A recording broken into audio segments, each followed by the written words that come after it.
भगवान राम ने आखिर क्यों माता सीता को घर से निकाल दिया था जब वो गर्भवती थी।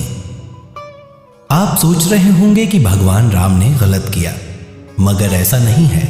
आपको बता दें कि माता सीता के कर्मदंड थे, जिसकी वजह से माता सीता को गर्भावस्था में वनवास जाना पड़ा था।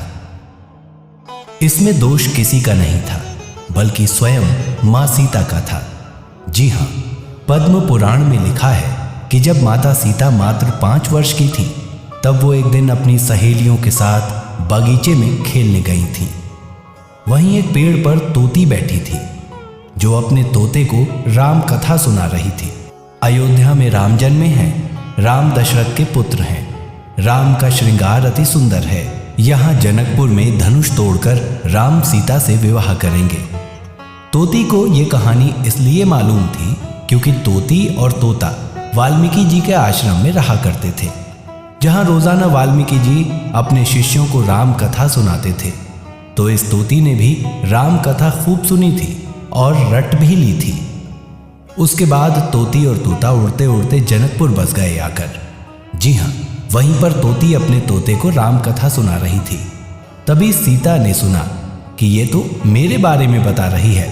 तो मौका देखकर चुपके से माता सीता ने तोती को पकड़ लिया और उसे पिंजरे में कैद कर दिया और बोली कि तुमने बहुत बढ़िया कथा सुनाई है, और सुनाओ। तभी तोती बोली कि बहन, मैं गर्भवती हूं, मुझे कैद मत करो। माता सीता ने उससे कहा कि मैं तुम्हारे लिए सोने का पिंजरा बनवा दूंगी।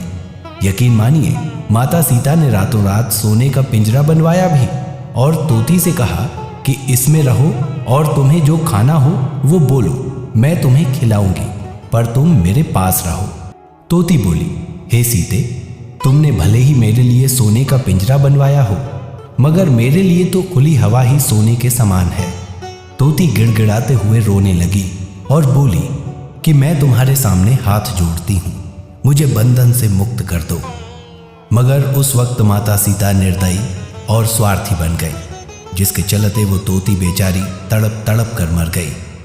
उस वक्त तोती को मरा देख तोते ने माता सीता को श्राप दिया कि हे सीता, तुमने मेरी पत्नी को मुझसे गर्भावस्था में दूर किया है। जाओ, मैं भी तुमको श्राप देता हूँ कि जब तुम गर्भवती होगी तो तुमको भी तुम्हारा पति खुद से दूर कर देगा। जी हाँ दोस्तों, ये बात साफ साफ पद्म पुराण में लिखी हुई है कि तोते ने ही माता सीता को श्राप दिया था, जिसका परिणाम ये निकला कि वो ही तोता इस जन्म में धोबी बनकर आया, और आज उसी धोबी के कहने पर राम ने सीता को त्याग दिया।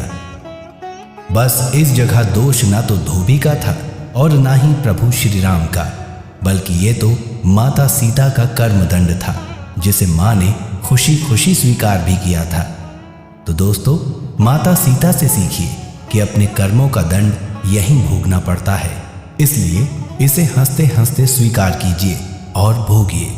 जब कर्मों के भोग भोगने से हमारे भगवान नहीं बच पाए, तो हम तो उन्हीं के बनाए हुए इंसान हैं।